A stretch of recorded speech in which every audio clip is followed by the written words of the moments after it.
បន្ទប់ទឹកដែលមានបញ្ហាជ្រាបលិចទឹកបងប្អូនមួយចំនួនតែងតែគិតថាទៅពីរងការ៉ូរងអីហើយបាទពេលខ្លះទៅគាត់ថាជាងយើង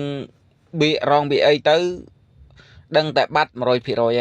អញ្ចឹងណាបាទហើយនឹងជាការណែនាំរបស់គាត់ទេបាទប៉ុន្តែខ្ញុំជាជាងបាទគឺ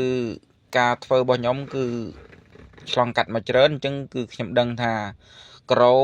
ក៏វាមានបញ្ហាជ្រាបទឹកទី1បាទទោះបីជាយើងបិទរងចិត្តក៏នៅតែមានបញ្ហាលិចដែរបាទអញ្ចឹងវិធីសាស្ត្រដែលថាដែលយើងធ្វើទៅគឺឲ្យបាត់ 100% ហ្មងបាទអញ្ចឹងគឺដូចនៅក្នុងវីដេអូអញ្ចឹងបាទបើសិនជាថាមានបញ្ហាជ្រាបលិចពីបន្ទប់ទឹកទៅហើយបាទបើសិនជាបងប្អូនចង់ឲ្យបាត់ 100% ហ្មងបាទជឿខ្ញុំចុះបាទគឺគោះមានន័យថាគោះការ៉ូបន្ទប់ទឹកនឹងចេញទៅការ៉ូបាតនឹងបើយើងអត់គោះទេធានាហ្មង 100% នៅតែលិចទេបាទទោះបីជាបងប្អូនធ្វើវិធីសាស្ត្រណាក៏ដោយជារងដើម្បីដាក់កោជំរាបទឹកចូលទៅក្នុងបន្ទប់ទឹកបាទគឺ 100% បាទគឺបាត់អត់បានយូរទេបាទ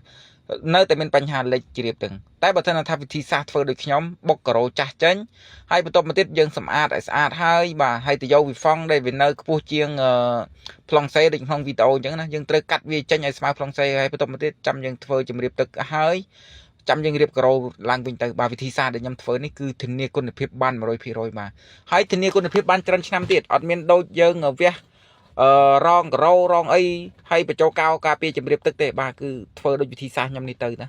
គឺដឹងតែបាត់ 100% ហើយចំពោះការប្រើប្រាស់ផលិតផលដូចគ្នាដែរបាទយើងកុំយកកោយកអីទៅរុញលើប្លង់សេបាទត្រូវមានសម្ភារៈឲ្យច្បាស់លាស់ការជជុលបន្ទប់ទឹកដែលមានបញ្ហាជ្រាបទឹកធានាថាបាត់ 100% បាទ